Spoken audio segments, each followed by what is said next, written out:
नमस्कार। कपकपाती ठंड में जम्मू से आपसे बात कर रही हूँ।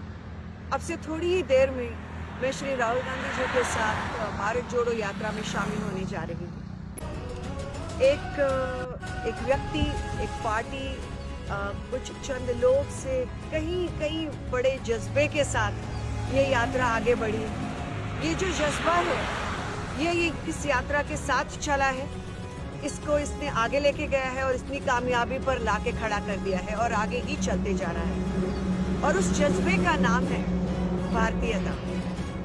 उस जज्बे का नाम है भारतीयता, जिसमें बहुत सारा प्यार, स्नेह, विश्वास, भाईचारा और सद्भावना है। और ये भारतीयता हम सबको जोड़ के रखी हुई है। ये भारत हम सब ने बनाया और उसको आज इतनी दूर लाए हैं और आगे लेकर जा रहे हैं।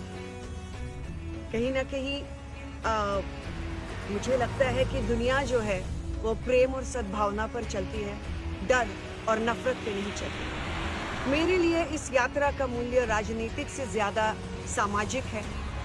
सामाजिक मूल्यों पर चलने वाला ये जो कारवां है उसमें मैं जुड़ने जा रही हूँ, ताकि भारतीयता का ये जो दिया हम सबके दिल में जलता है वो इसी तरह अमर रहे, जलता रहे।